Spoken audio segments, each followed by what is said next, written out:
Commander Taemin Park walked down the long metal hallway of Nexus Station and looked out the big windows at the swirling gas giant below. The planet spun slowly, with colors of orange and purple mixing together like paint in water. He had been working at this space station for 3 years now and still found the view amazing.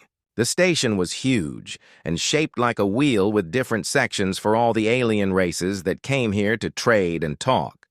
Today felt different, though. The usual busy sounds of the station seemed quieter.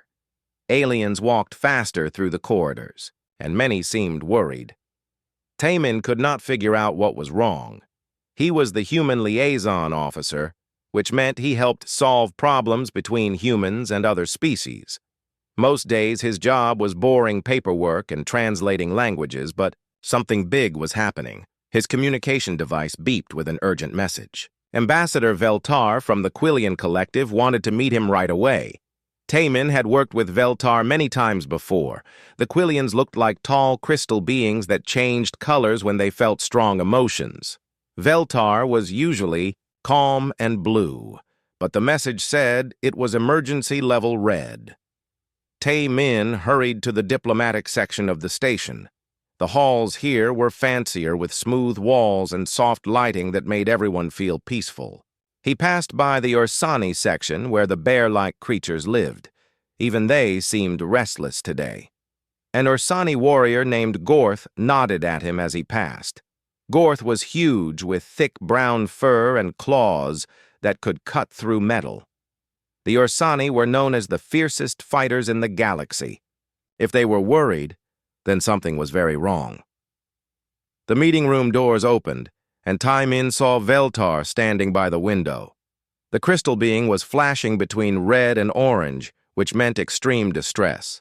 Other aliens were in the room, 2 including representatives from the Felraxians and the Vorthak. These were some of the most dangerous predator species known to exist. They had sharp teeth and acid breath and were feared across the galaxy.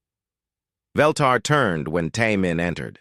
The crystal being's voice was like music, but today it sounded broken and sad. Commander Park, thank you for coming so quickly. We have a situation that requires immediate attention. 3 of our young ones are trapped on Kythera Prime. Taemin felt his blood go cold.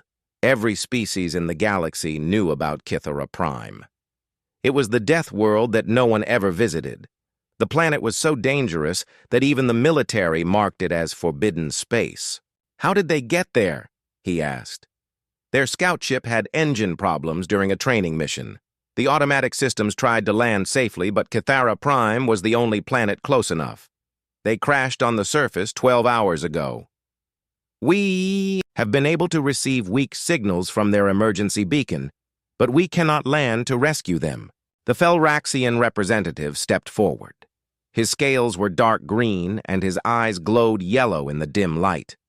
We sent 3 of our best hunting ships to attempt a rescue. The planet destroyed them before they could even enter the atmosphere. The creatures there are beyond anything we have ever seen. Gorth the Ursani warrior spoke next. His deep voice rumbled like thunder. My people are the apex predators of this galaxy. We fear nothing and fight everything. But Kythera Prime is different. We have lost entire battalions just trying to map the surface from orbit. The planet itself seems alive and hungry.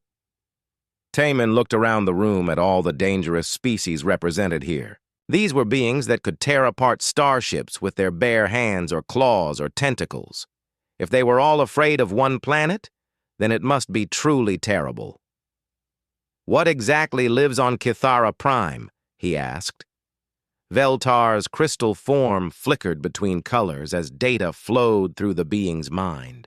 Our scientists have identified over 2,000 different predator species on the surface. The trees hunt and eat anything that moves. The ground itself can digest organic matter. Even the air contains microscopic creatures that attack living tissue. The worst part is that everything on the planet evolves rapidly. Within hours, the creatures adapt to new threats and become immune to weapons. Then why are you telling me this? Taemin asked, though he was starting to suspect he knew the answer. The Vorthak representative spoke for the first time. These beings looked like giant insects with acid dripping from their mouths. When they talked, it sounded like hissing steam. Because every species in this room has declined to attempt a rescue mission. We have tried everything.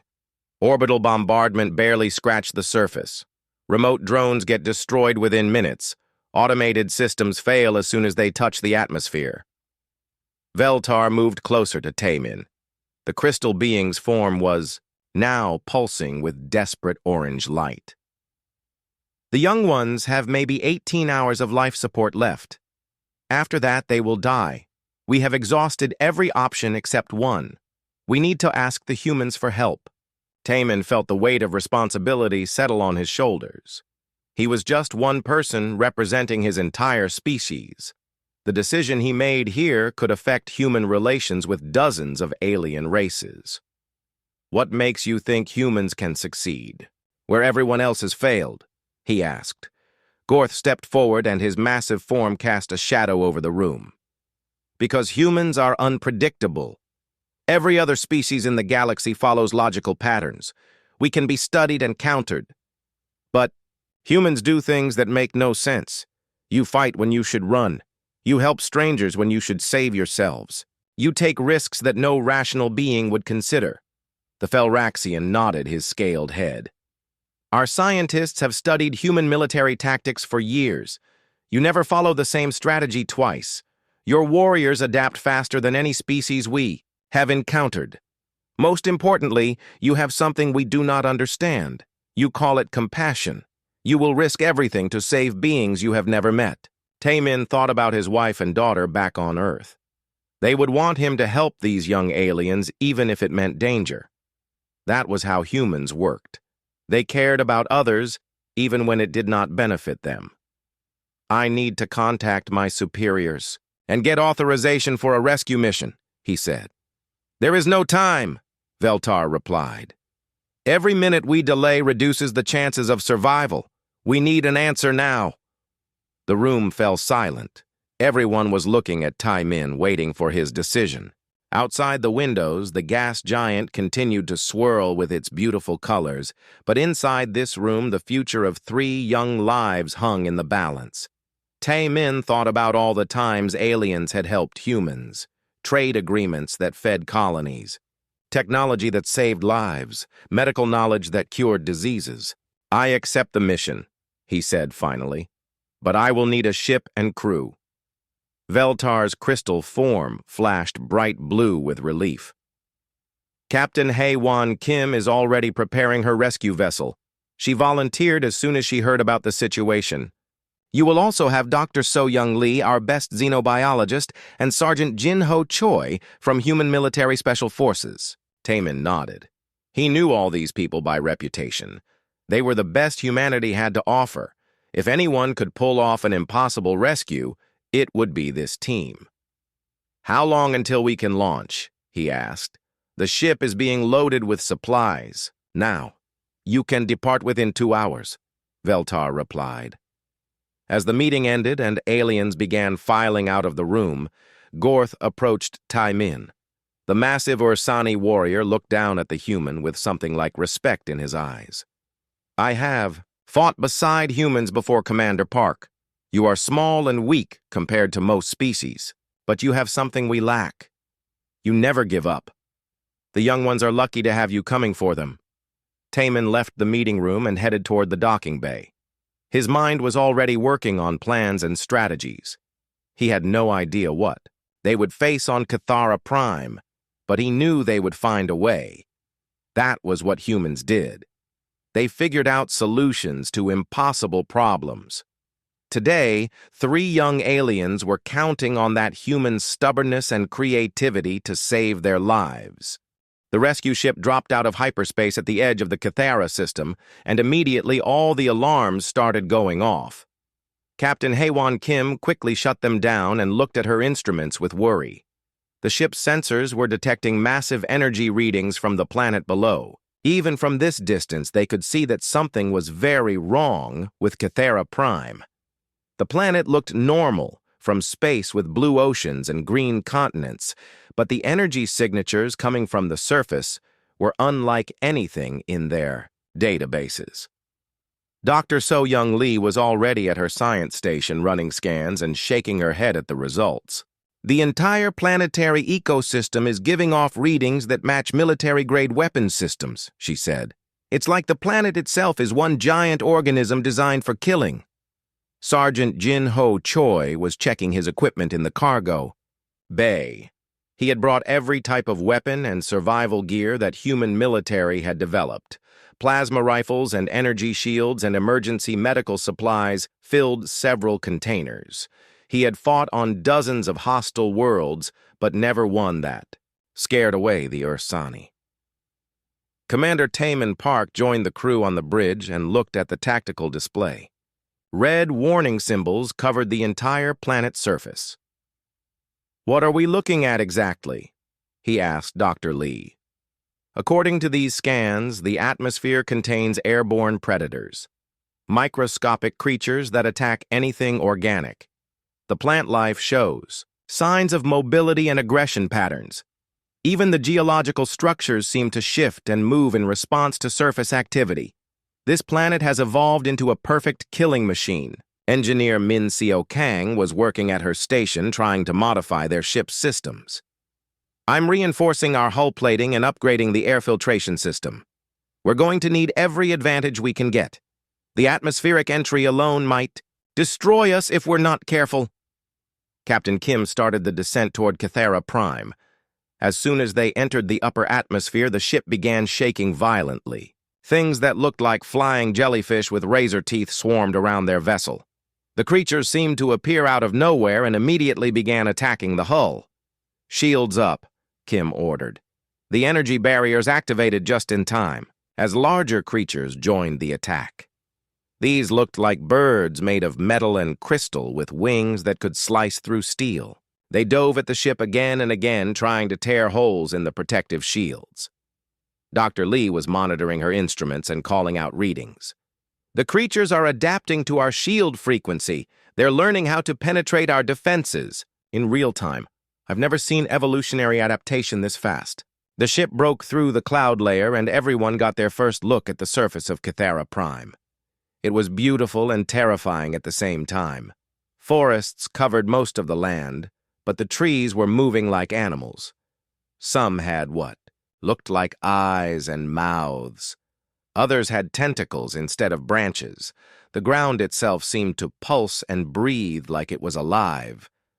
"There!" Sergeant Choi pointed at the tactical display. "The emergency beacon is coming from that clearing about 50 kilometers east of the mountain range." Captain Kim piloted the ship toward the signal but had to dodge several attacks from ground-based creatures. Things that looked like flowers shot energy beams at them. Rock formations suddenly grew legs and tried to grab the ship. Even the clouds seemed aggressive and tried to surround their vessel. They found the crashed Quillian scout ship in a small clearing surrounded by what Dr. Lee called a biological standoff. Different predator species had formed a rough circle around the crash site, but none of them were moving closer. It was like they were waiting for something. "That's not normal behavior for predators," Dr. Lee observed. "Usually they would fight each other for access to prey. Instead, they're maintaining distance and watching." Engineer Kang finished her scans of the area. "I'm reading 3 life signs inside the crashed ship, weak but stable. The good news is their emergency systems are still working. The bad news is the local ecosystem is treating them like a puzzle to be solved." Captain Kim brought their ship down in the only clear space she could find, about 200 meters from the crash site. As soon as they landed, the ground began moving beneath them. Roots and tendrils started growing around their landing gear, trying to trap the ship. Sergeant Choi grabbed his weapons and headed for the exit ramp. "We need to move fast before this place figures out how to eat us. The longer we stay in one spot, the more dangerous it becomes." The team suited up in their protective gear and stepped outside onto the surface of Kythera Prime. The air tasted wrong even through their filters.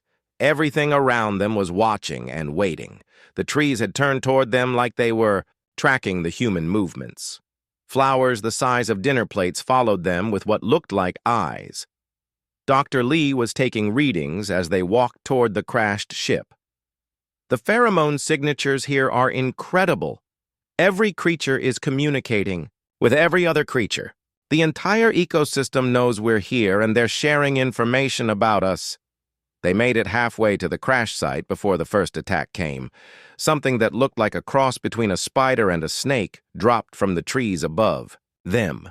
Sergeant Choi shot it with his plasma rifle, but 2 more appeared immediately, then 5 more, then dozens. "They're testing our weapons," Dr. Lee shouted over the sound of gunfire. "Each wave is slightly different. They're learning how to counter our technology." Engineer Kang was using a portable scanner to map the area around the crashed ship. "The biological activity is intensifying. Whatever's down there in the ground is getting ready to surface. We need to reach those kids fast." The team fought their way through waves of attacking creatures. Each group was more sophisticated than the last. The planet was literally evolving countermeasures against them in real time. Sergeant Choi had to switch weapons 3 times as the creatures developed immunity to his previous choices. They finally reached the crashed Quillian ship and found the entrance hatch sealed but intact. Inside, they could hear weak voices calling for help. The 3 young Quillians were alive, but their ship was badly damaged. One of them was injured and needed immediate medical attention. Dr. Lee began treating the wounded young alien while Commander Park tried to communicate with them. The cubs were scared and confused, but they managed to explain what had happened. Their ship's engines had failed during a routine training flight. The emergency systems had brought them to the nearest planet, which happened to be Cathera Prime. "The creatures have been watching us but not attacking," one of the cubs explained. "Some of them even seem to be protecting us from other things. We don't understand why." Engineer Kang was examining the crashed ship's systems. "Their emergency beacon is running on backup power. We have maybe 6 hours before it fails completely. After that, we'll have no way to find them if we need to come back." Sergeant Choi was monitoring the perimeter around the crash site. The circle of predator species was getting smaller. Whatever truce had been keeping them at bay was starting to break down. "We need to move now," he said. "Something big is coming and all these creatures are getting nervous about it." As if summoned by his words, the ground beneath them began to shake. Cracks appeared in the earth, and something huge started pushing up from below. The waiting predators suddenly scattered in all directions like they were running from something much more dangerous than humans. Dr. Lee finished stabilizing the injured cub and helped them prepare for evacuation. "Whatever's down there, the local creatures are more afraid of it than they are of us. That's either very good news or very bad news." The shaking got stronger and the cracks in the ground got wider. Something enormous was about to surface, and the team realized they were about to meet the real reason why even apex predators avoided Cathera Prime. The ground split open like a wound, and something massive began emerging from the depths of Cathera Prime.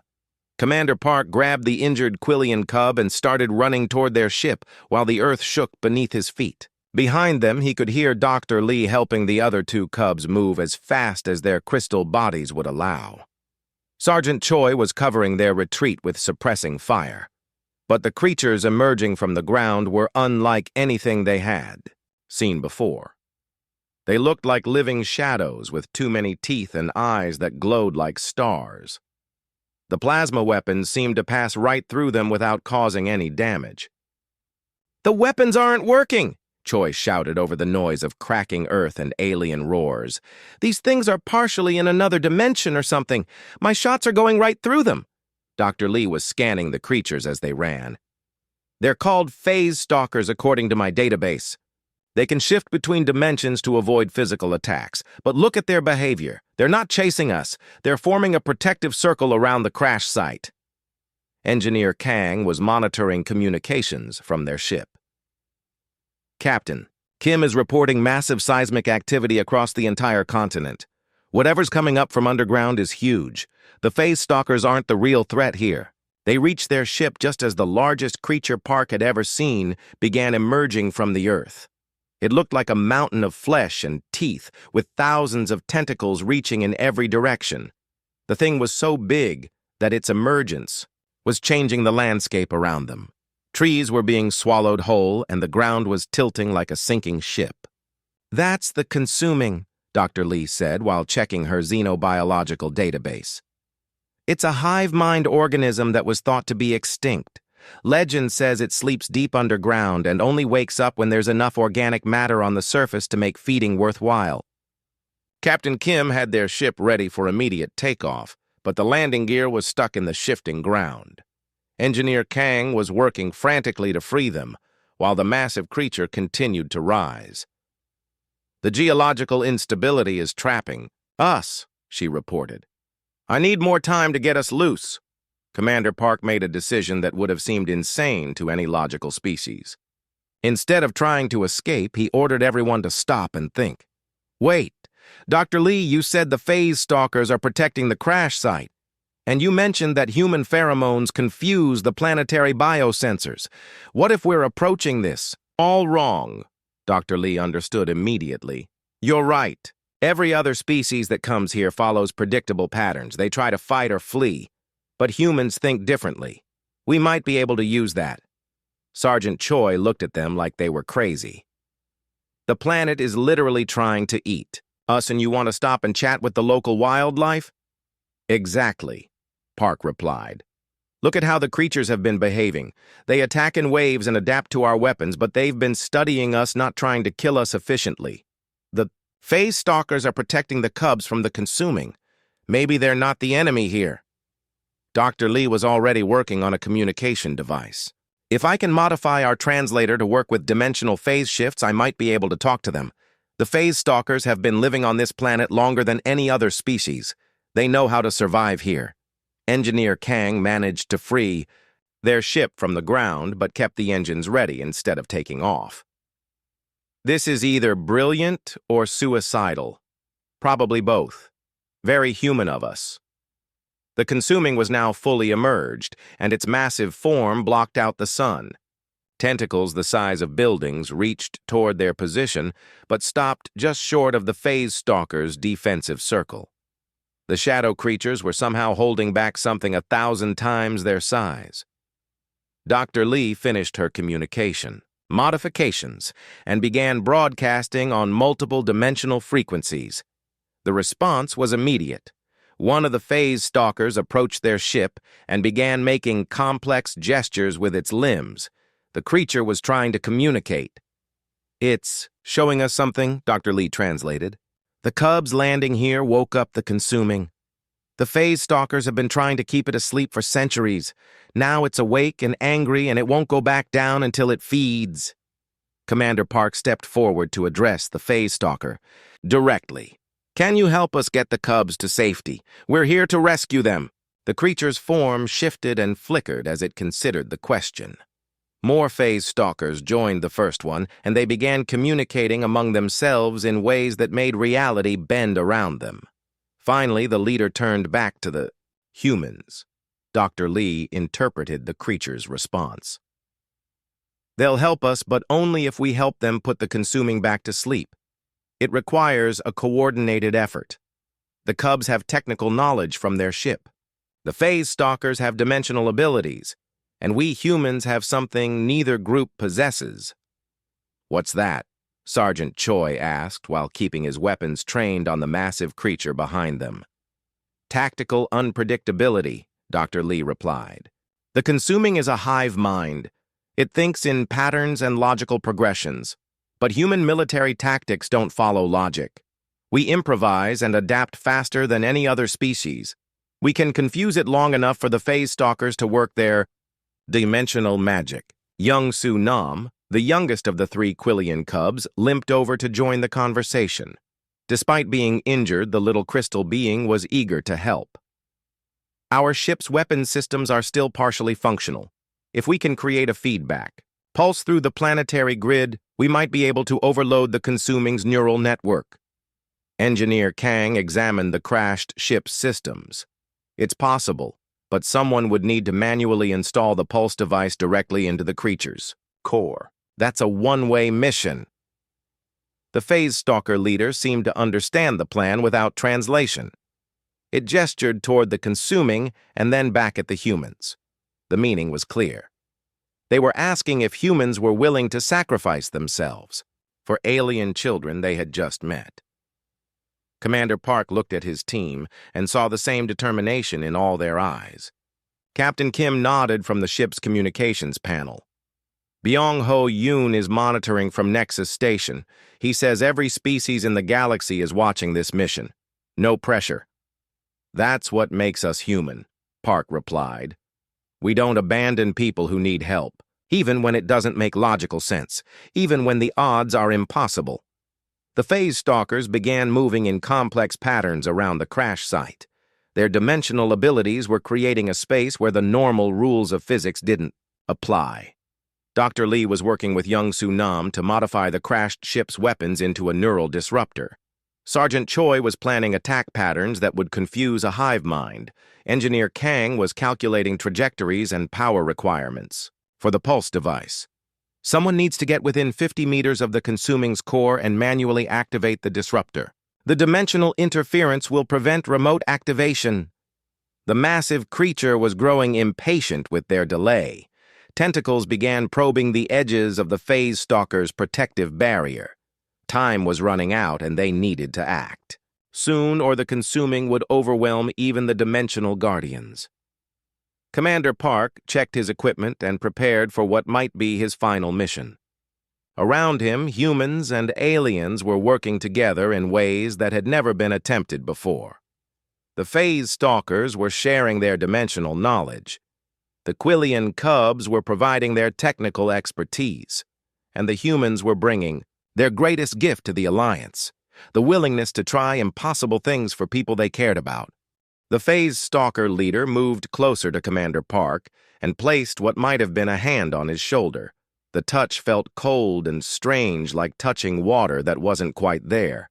Through Dr. Lee's modified translator, they could hear the creature trying to communicate complex ideas about time and space and sacrifice. It's explaining how the consuming works, Dr. Lee interpreted while adjusting her equipment. The creature is ancient beyond measure.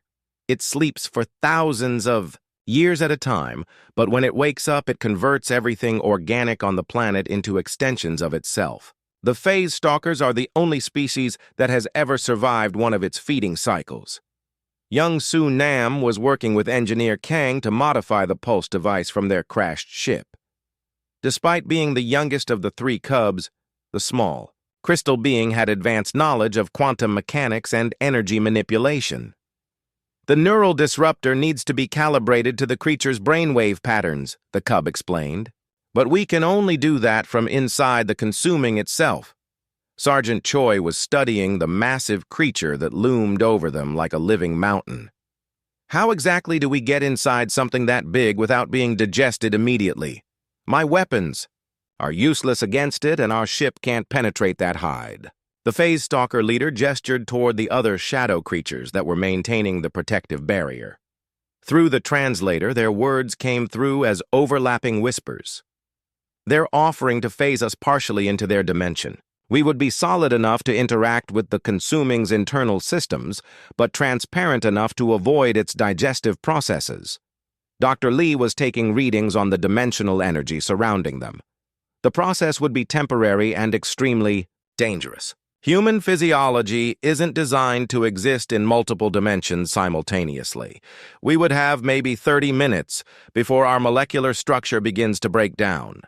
Captain Kim called from their ship, where she was monitoring communications with Nexus Station. Commander, I'm receiving updates from the orbital observers. 3 more Ursani warships just arrived in the system. Even they're keeping their distance, but they're recording everything we do here. Commander Park realized that this mission had become much larger than just rescuing 3 alien children. Every major species in the galaxy was watching to see if humans could succeed where their apex predators had failed. The political implications were enormous, but right now 3 young lives were more important than galactic politics.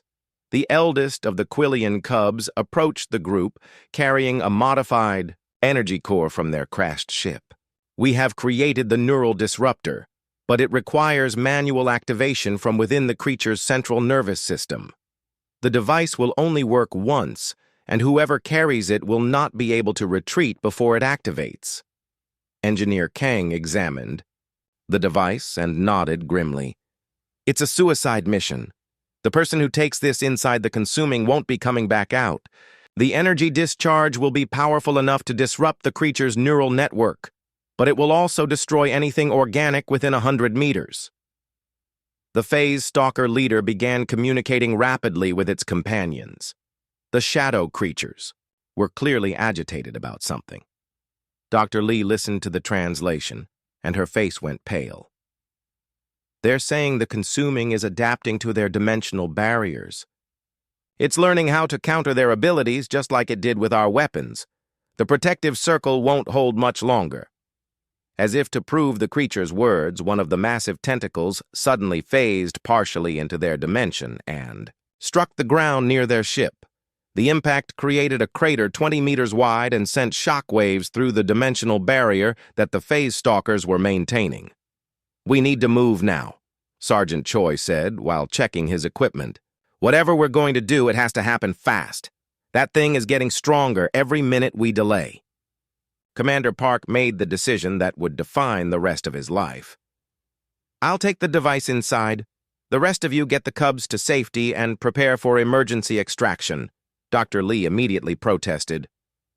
Sir, the dimensional phasing process has never been tested on humans. We don't know if your physiology can handle the transition. Let me go instead. I have more experience with xenobiology. No, Park replied firmly. This is my mission and my responsibility. Besides, you're needed here to coordinate with the Phase Stalkers. Without your translation abilities, we can't maintain the alliance. Young-Soo Nam, the injured cub, stepped forward, despite the pain from the crash injuries. Commander Park, if you're determined to do this, then take me with you. The neural disruptor requires Quillian energy signatures to function properly.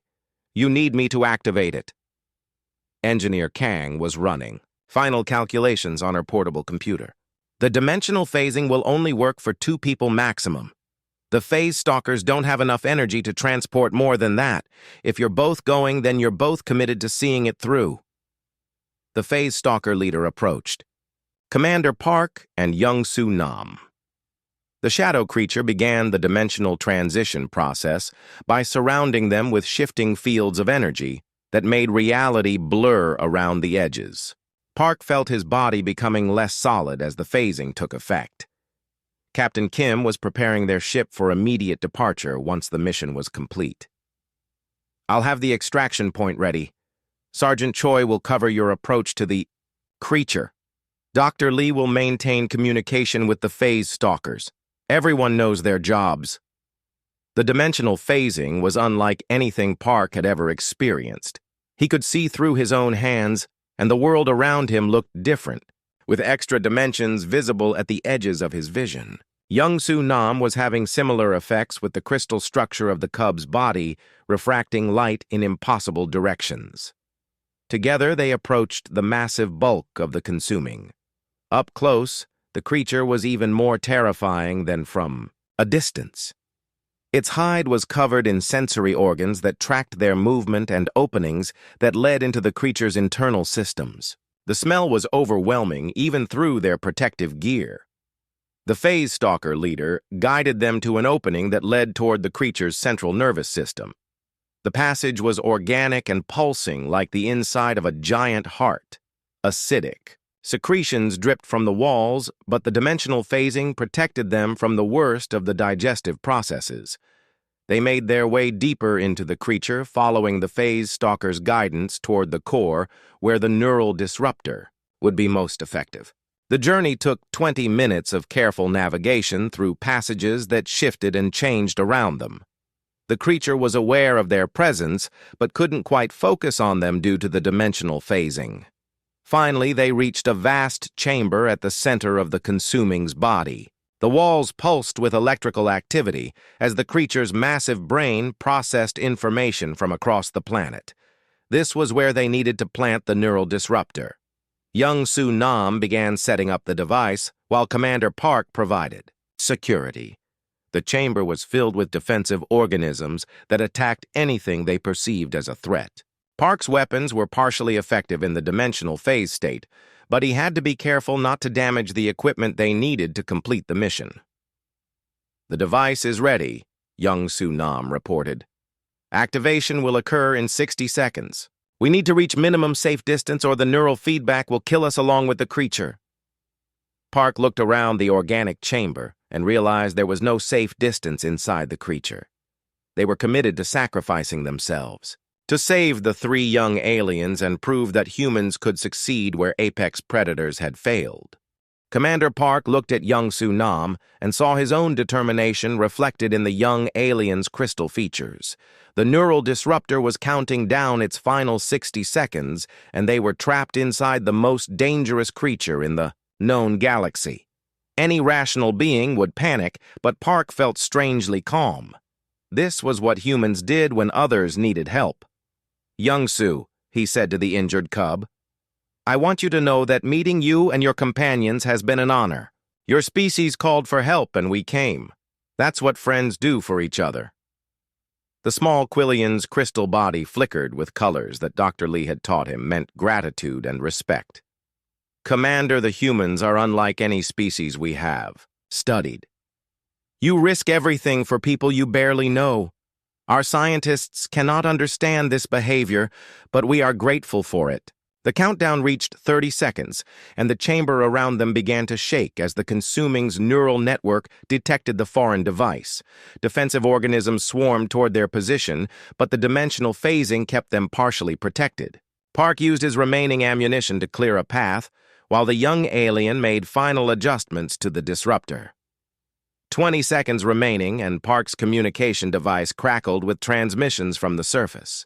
Captain Kim was calling for emergency extraction, but there was no way for the phase stalkers to reach them in time. Dr. Lee was coordinating with the shadow creatures to maintain the dimensional barriers around the other cubs.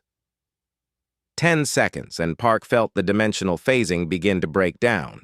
His body was becoming solid again as the phase stalker energy could no longer maintain the transition. The consuming's digestive systems were starting to affect them, and the acidic environment burned through their protective gear. 5 seconds, and Young-Soo Nam grabbed Park's hand. "Whatever happens next, we face it together. Human and Quillian united against impossible odds. Our people will remember this alliance." The neural disruptor activated with a flash of energy that lit up the entire chamber. But instead of the expected destruction, something unexpected happened. The device began resonating with Park's human brainwaves and Young-Soo Nam's Quillian energy patterns. The combination created a feedback loop that the consuming could not process or adapt to. The massive creature's neural network overloaded as it tried to understand the concept of self-sacrifice and interspecies cooperation. These were ideas that a purely predatory hive mind could not comprehend. The consuming had evolved to counter weapons and tactics and survival instincts, but it had no defense against beings who would die for strangers. The creature began shutting down its higher functions to protect its core systems. The chamber around them stopped pulsing, and the defensive organisms retreated deeper into the creature's body. The consuming was entering a protective hibernation state to avoid further neural damage. Park and Young-Soo Nam felt the dimensional barriers around them stabilize as the phase stalkers regained control of the local space. The shadow creatures had somehow managed to extend their phasing abilities to create an extraction corridor through the dying creature's body. They ran through passages that were collapsing around them as the consuming's body began to sink back into the ground. The creature was still alive, but it would sleep for thousands of years before waking again. More importantly, it had learned that some prey was too dangerous to hunt. The phase stalker leader met them at the extraction point and guided them back to the surface where their ship was waiting. Captain Kim had the engines running, and Dr. Lee was treating the other two cubs for minor injuries. Sergeant Choi provided covering fire as they made their final approach to safety. As they lifted off from Cathara, Prime Park looked back at the planet that had nearly killed them all. The phase stalkers were visible on the surface watching their departure. These ancient creatures had found allies in the most unlikely species, and together they had accomplished something that military might could not achieve. The journey back to Nexus Station took 3 days, and during that time Park received constant communications from alien representatives across the galaxy. Every major species wanted to know how humans had succeeded where their apex predators had failed. The answer was simple but difficult for logical minds to understand. Ambassador Veltar met them at the docking bay with tears of joy flowing down the crystal being's face. The 3 young cubs were reunited with their families in an emotional scene that brought tears to the eyes of every human present. The rescue mission was being called the most important diplomatic event in galactic history. Elder Quill arrived from the Quillian homeworld to personally thank the human rescue team. The ancient being had lived for over 1,000 years and had seen the rise and fall of many species. "Commander Park, your people have shown us something we thought was impossible. True altruism between species. You risked everything for our young ones with no expectation of reward."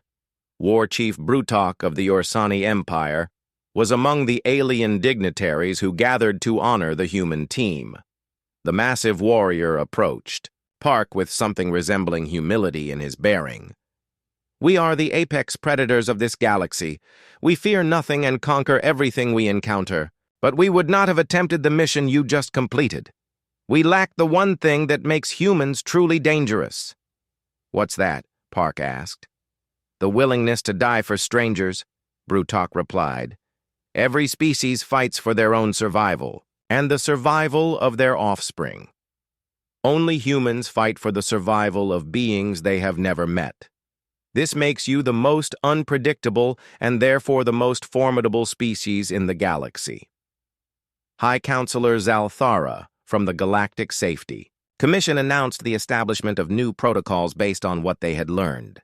When conventional military forces fail and when apex predators decline to engage, there is now a third option. We call for humans. Not because they are the strongest or the fastest or the most advanced.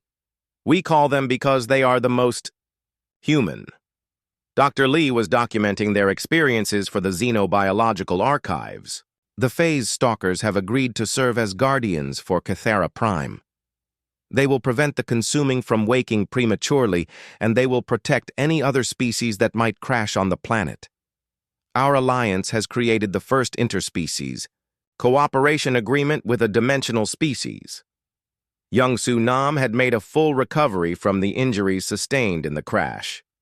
The young Quillian sought out Commander Park before the ceremonies ended. "Commander, I have been studying human behavior since our rescue. I think I understand why your species succeeds where others fail. You do not calculate odds before helping others. You simply help because it is the right thing to do." Park smiled at the young alien who had shown such courage inside the consuming. "That's what makes us human, Young Su. We care about people even when it doesn't benefit us, especially when it doesn't benefit us. That's our gift to the galaxy." The rescue mission became known as the Kithera Incident, and it changed how every species viewed humanity. Humans were no longer seen as weak or primitive, but as the species you called when everything else failed. Not because they were the most logical choice, but because they were the most human choice. Captain Kim received a commendation from Starfleet Command, and her rescue techniques were adopted as standard procedure for impossible missions. Sergeant Choi was promoted and assigned to train other species in human tactical flexibility. Engineer Kang became the head of human-alien technological cooperation initiatives. But for Commander Park, the greatest reward was the friendship he had formed with 3 young aliens who had taught him that courage was not about being fearless, but about doing what was right despite the fear. The galaxy was a dangerous place filled with apex predators and ancient horrors, but it was also filled with people worth saving, and that was why when the next impossible rescue mission came along, they would call the humans again.